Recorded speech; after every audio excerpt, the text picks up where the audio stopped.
अगर हम किसी का एज लें, आप सबको पता है कि प्रीमियम जो है, premium is always constant, premium नहीं चेंज होता है ना, जब तक कि जैसा मैंने पहले भी बोला था गवर्नमेंट की रेगुलेशन में चेंजेस नहीं हो।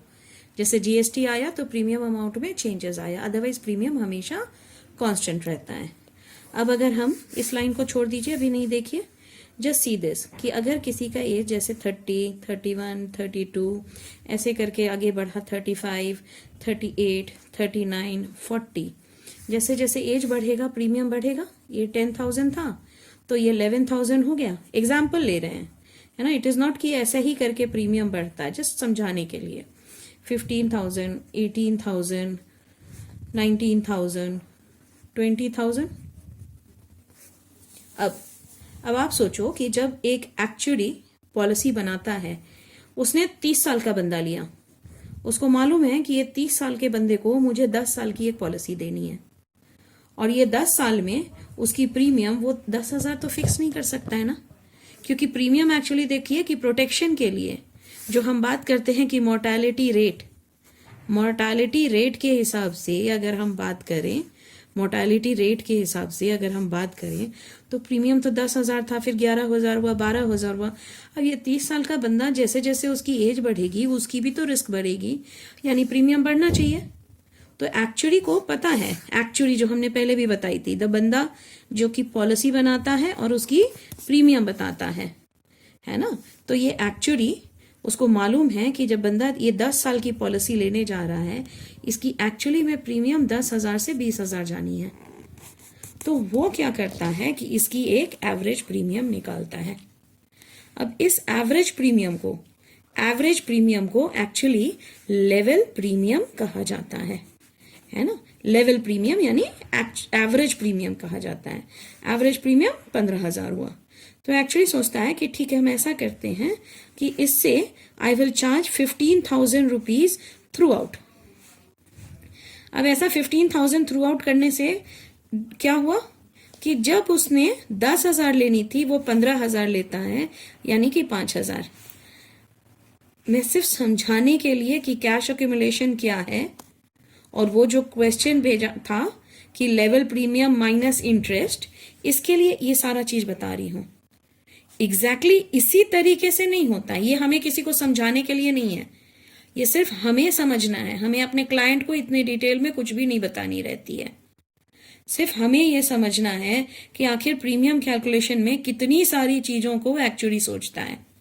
तो अब आप देखो कि जब 10,000 लेनी थी वो हमसे 5,000 एक्स्ट्रा लिया, यहाँ पे 4,000 एक्स्ट्रा लिया, यहाँ पे ऐसे करते करते यहाँ 0 एक्स्ट्रा लिया। हमें फर्क नहीं पड़ता है, क्योंकि एक टाइम हमसे 4,000 कम लिया, हमसे 5,000 कम लिया।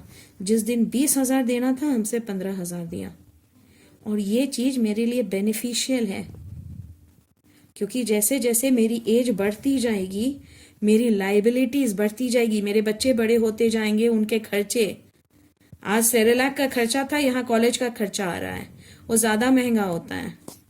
जैसे जैसे वो बड़े होते जाएंगे मेरे पास इतनी एक्सपेंडिचर हो जाएगी कि हम ये इंक्रीजिंग मोड में प्रीमियम नहीं दे सकते हैं।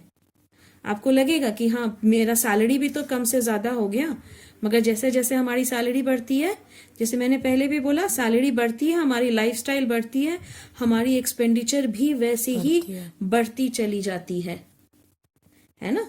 हमारी लाइफस्टाइल के हिसाब से एक्सपेंडिचर बढ़ती जाती है। इस टाइम वो सोचेगा पॉलिसी बंद कर दो, एंड पॉलिसी बंद कर दो मतलब when he requires that amount at that age he is not going to get it, क्योंकि उसने अपनी पॉलिसी बीच में बंद कर दी। So this is actually beneficial for us, it is very nice कि हमसे एक, और सबसे बड़ी बात, constant premium throughout the term. तो इंसान का भी माइंडसेट बना रहता है कि हाँ जी मेरे को इतना देना है ना। सो अब हम आगे आते हैं, तो इसने क्या किया, हमसे 15,000 थ्रू आउट लिया, और हमें फर्क नहीं पड़ा, 5,000 जिस साल मेरे से ज्यादा लिया तो उसके हिसाब से 5,000 मेरे से कम भी लिया।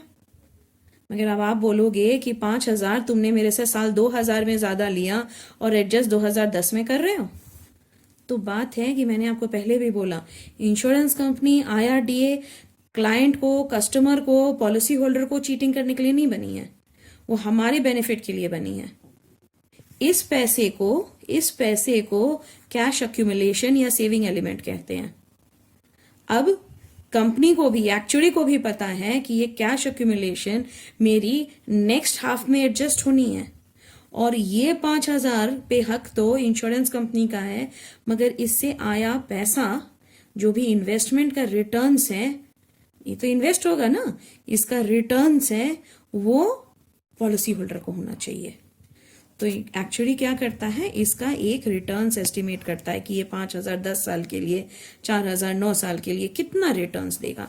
तो हम रिटर्न्स मान लेते हैं, मानो हम रिटर्न्स मानते हैं कि एग्जाम्पल ले रहे हैं कि मानो 10,000 होता है, 10,000 को इस 10 साल में डिवाइड किया, ये क्या आ गया 1,000 रुपए, माइनस करता है, यानी 15,000 रुपीज माइनस 1,000 रुपीज, ये जो रिटर्न आता है ये हमारा प्रीमियम होता है। ठीक है, समझ में आया? क्वेश्चन जो आया था हमारा वो ये वही था कि लेवल प्रीमियम माइनस रिटर्न्स क्या है। ठीक है, ये उसका आंसर है। चलिए